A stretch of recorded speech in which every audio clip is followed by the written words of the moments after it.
ভাবুন তো একবার, আপনি একটা শহরের বুকে দাঁড়িয়ে আছেন, চারিদিকে সুউচ্চ বিল্ডিং, দামি গাড়ি সব পড়ে আছে, কিন্তু কোনো মানুষ নেই, একটাও না। শুধু আপনি, আপনার একটা কুকুর, আর রাতের অন্ধকারে ওত পেতে থাকা কিছু ভয়ঙ্কর প্রাণী। হ্যাঁ, আমি উইল স্মিথের সেই বিখ্যাত মুভি আই অ্যাম লেজেন্ডের কথা বলছি। আমরা সবাই এই মুভিটা দেখেছি রবার্ট নেভিল কিভাবে একা একা নিউ ইয়র্কে বেঁচে থাকার লড়াই করছে।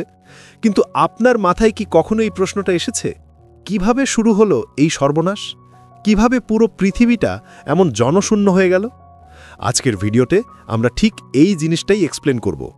আমরা দেখব আই অ্যাম লেজেন্ডের সেই ভয়ঙ্কর ভাইরাসের আসল কাহিনী। তো আর দেরি না করে চলুন শুরু করা যাক। গল্পের শুরুটা হয় একটা বিরাট আবিষ্কার দিয়ে। মুভির শুরুতেই আমরা একটা টিভি ইন্টারভিউ দেখি। সেখানে ডক্টর অ্যালিস ক্রিপিন নামের একজন সায়েন্টিস্ট ঘোষণা দেন যে তিনি ক্যান্সারের মতো ভয়ঙ্কর রোগের নিরাময় আবিষ্কার করে ফেলেছেন। ভাবুন একবার, ক্যান্সারের নিরাময়, এটা তো মানবজাতির জন্য সবচেয়ে বড় আশীর্বাদ হওয়ার কথা ছিল। ডক্টর ক্রিপিন আসলে হামের বা মিজেলসের একটি জেনেটিক্যালি ইঞ্জিনিয়ার্ড ভাইরাস ব্যবহার করে এই ওষুধটি তৈরি করেন। প্রথম দিকে এটা একটা মিরাকেল ছিল। প্রায় 10,000 ক্যান্সার রোগীর ওপর এটা প্রয়োগ করা হয় এবং সবাই পুরোপুরি সুস্থ হয়ে ওঠে। কিন্তু এই খুশির রেশ বেশি দিন টেকেনি। কথায় আছে, প্রকৃতিকে নিয়ে বেশি ঘাটাঘাটি করা ভালো না। এই যে ভাইরাসটা, যেটাকে ক্রিপিন ভাইরাস বা সংক্ষেপে কেভি বলা হচ্ছিল, সেটা খুব দ্রুত মিউটেট করতে শুরু করে। মানে ভাইরাসটা তার রূপ পরিবর্তন করে ফেলে। যে ভাইরাসকে বানানো হয়েছিল জীবন বাঁচানোর জন্য, সেই ভাইরাসই হয়ে ওঠে জীবন নেওয়ার কারণ। এবং সবচেয়ে ভয়ঙ্কর ব্যাপার হলো, এই নতুন মিউটেটেড ভাইরাসটা বাতাসের মাধ্যমে ছড়ানো শুরু করে। এটা কোনো কামড় বা রক্তের মাধ্যমে ছড়ায়নি, এটা ছড়িয়েছে আমাদের নিঃশ্বাসের মাধ্যমে। যার ফলে আপনি কিছু বুঝে ওঠার আগেই পুরো পৃথিবী এই ভাইরাসের কবলে চলে যায়। ফলাফল ভয়ঙ্কর। পৃথিবীর মোট জনসংখ্যার 90% মানুষ, অর্থাৎ প্রায় 5.4 বিলিয়ন বা 540 কোটি মানুষ এই ভাইরাসে আক্রান্ত হয়ে মারা যায়। মাত্র কয়েক মাসের মধ্যে হাসিখুশি পৃথিবীটা একটা মৃত্যুপুরীতে পরিণত হয়। তাহলে প্রশ্ন হলো, বাকি 10% মানুষের কি হলো?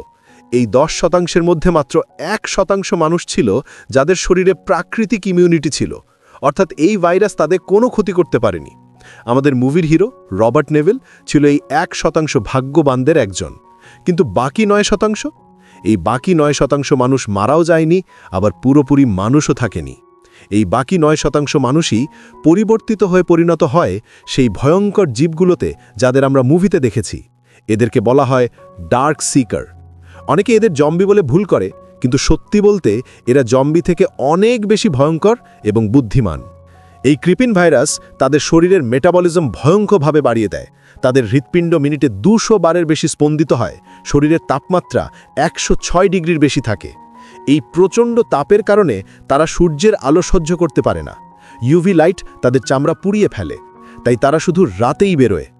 তারা তাদের উচ্চতর চিন্তাভাবনা, মানে মানুষের মতো বিচার বুদ্ধি হারিয়ে ফেলে। তারা হয়ে ওঠে হিংস্র, পশুর মতো।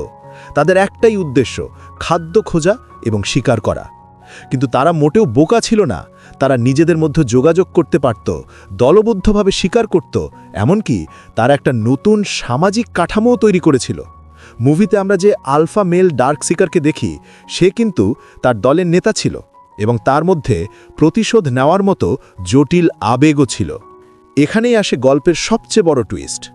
আমরা মুভিতে যে এন্ডিংটা দেখি, যেটাকে বলা হয় থিয়েট্রিক্যাল এন্ডিং, সেখানে নেভিল একটা গ্রেনেড দিয়ে নিজেকে আর ডার্ক সিকারদের উড়িয়ে দেয়, আর অ্যানা সেই নিরাময় বা কিওর নিয়ে বেঁচে যাওয়া মানুষদের কলোনিতে পৌঁছে যায়। কিন্তু এটা মুভির আসল এন্ডিং না।